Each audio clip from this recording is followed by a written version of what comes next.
Memasuki era industri 4.0, banyak pelaku perdagangan beralih ke penjualan via elektronik, terutama media internet. Meski sudah berkembang sejak beberapa tahun lalu, bisnis e-commerce masih menyisakan sejumlah hambatan, baik dari regulasi maupun infrastruktur. Berdasarkan data dari Hootsuite dan We Are Social, dari 150 juta pengguna internet di Indonesia, 93%-nya menggunakan media daring untuk mencari produk dan jasa. Artinya, membuka peluang besar di dalam dunia perdagangan secara elektronik atau e-commerce. Belum lagi memasuki era industri 4.0 di mana semua hal akan migrasi ke dunia digital. Kalau kenapanya memang yang pertama kita mudah membandingkan, jadi dari sisi produk kita bisa milih dari harga, dari kualitas, dari brandnya juga dengan mudah. Dan keduanya juga dari pembayaran kita mudah bisa bisa mengatur metode-metode pembayaran. Iya, sering. Apa aja sih biasanya yang dilihat?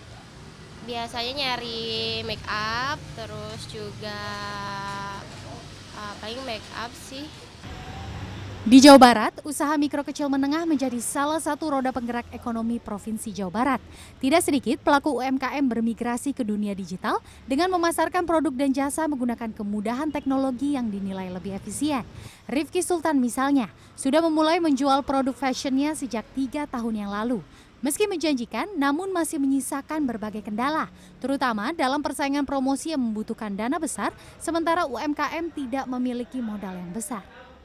Kalau untuk promosi sendiri kan kita biasanya promosi di sosial media, promosi di sosial media yang berbayar, yang biasanya ada tulisan sponsor. Nah, itu orang bilang promosi di situ murah, betul. 10.000 per hari bisa 10.000 per hari. Tapi ketika kita mau iklan 10.000 per hari dan orang lain ngiklan 50.000 per hari, nah, itu kan udah bisa kelihatan siapa yang menang di sana. Hootsuite dan We Are Social pun merinci e-commerce dengan kategori fashion dan produk kecantikan di Indonesia yang nilai transaksinya di tahun 2018 mencapai 2,3 miliar dolar atau sekitar 32 triliun rupiah.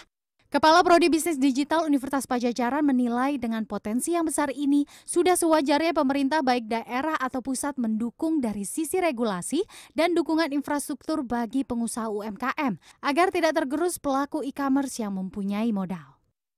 Pemerintah harus bisa kasih opsional juga, tidak hanya lewat misalkan tol yang sekarang udah ngarah ke situ, tapi mungkin ada alternatif lain, logistik lewat laut dan macam-macam itu. Karena itu jauh lebih bisa mengurangi biaya